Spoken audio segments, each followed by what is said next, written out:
ایک آدمی تھا تو اس کی بیوی انتقال کر گئی اور اس نے طلاق دے دی۔ 10-11 سال کا اس کا بیٹا تھا، اس نے دوسری شادی کر لی۔ ایک دن اپنے بیٹے سے کہنے لگا، بیٹے وہ سگی اماں ٹھیک تھی یا یہ والی ٹھیک ہے؟ تو بیٹا کہنے لگا، ابا جی یہ ٹھیک ہے، وہ سگی امی جھوٹ بڑے بولتی تھی، سگی امی جھوٹ بڑے بولتی، جھوٹی تھی، یہ سچی ہے۔ اس نے کہا، بیوقوف تیری ماں جھوٹی تھی؟ اس نے کہا، ابا بڑی۔ کہا کس طرح؟ کہنے لگا، ابا جی میں نا کبھی، آپ کو پتہ میں شرارتی ہوں، کبھی میں شرارت کرتا تھا نا، کوئی برتن توڑ دیتا تھا تو میری سگی اماں مجھے تھپڑ مار کے باہر نکالتی تھی، کہتی تھی میں تالا لگاؤں گی باورچی خانے کو، تجھے ساری رات روٹی نہیں دینی، تو آج بھوکا ہی رہے گا، بالکل نہیں دینا، ساری رات نہیں دینا۔ بڑے دعوے کرتی تھی، قسمیں اٹھاتی تھی، پر بڑی جھوٹی تھی۔ آدھا گھنٹہ بھی نہیں گزرتا تھا تو گلیوں میں مجھے ڈھونڈنے لگ جاتی تھی، ڈھونڈ کے لاتی تھی، ڈھونڈ کے، اور لا کے نا تو غلطی میری ہوتی تھی، رونا میری اماں شروع کر دیتی تھی، وہ اوے مینوں نہ ستایا کر وے پترا۔ پھر میری مرضی کا کھانا مجھے پکا کے دیتی تھی، میری مرضی کا، اور پھر میری اماں مجھے تحفہ بھی دیتی تھی۔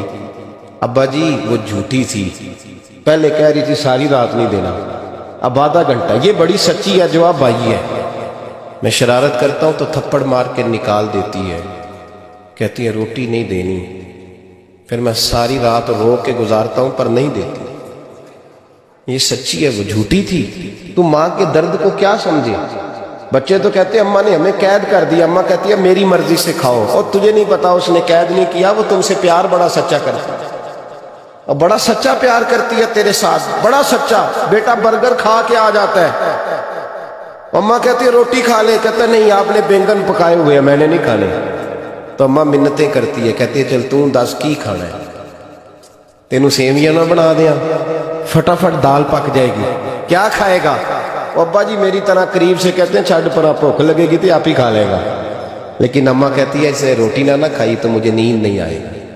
تو اس درد کو سمجھنا، میں غلام ہوں ایک آستانے کا، اور میں سمجھتا ہوں جو کسی کا مرید ہی نہیں، اس پر تو سایہ ہی نہیں، اسے چاہیے کسی بزرگ کا سایہ حاصل کرے۔ لیکن بھائی یہ بات بھی بڑی سچی ہے کہ میرے جیسے پیر کے ہاتھ میں 5000 روپیہ نذرانہ دو نا، پیر صاحب دعا کرنا، تو پیر صاحب نے دعا پکی یاد کی ہوئی ہے سب کے لیے، رٹی رٹائی، اللہ خیر کرے اللہ بھلا کرے، وہ سب کے لیے رٹا لگایا ہوا ہے۔ اور اماں کو بیٹا ویسے ہی کہہ گئے، ویسے ہی، اماں میں انٹرویو دینے جا رہا ہوں ذرا دعا کرنا۔ وہ بیبیاں منگا کے دعائے تنجینہ پڑھانا شروع کر دیتی ہیں، وہ ساری رات مصلے پہ بیٹھے۔ اس درد کو سمجھنا، وہ بھائی بڑا ویل ڈریس بیٹا ہوتا ہے، ویل ڈریس نوجوان، وہ 18,000 کا جوڑا پہنتا ہے، 7,000 کا جوتا خریدتا ہے، وہ قیمتی قسم کی گھڑی استعمال کرتا ہے، لیکن اسی بچے کے جب اپنے بچے ہوتے ہیں نا تو بی بی کو کہتا ہے یہ لے 10,000 روپیہ، بچوں کے کپڑے خرید لے، میرے صحیح ہیں ابھی کل ہی تو خریدے تھے۔ باپ، اور تو سمجھا ہی نہیں یار، 30 سال باپ نے جوانی ساری سعودی عرب کو دے دی، لیکن تیرا خیال رکھا۔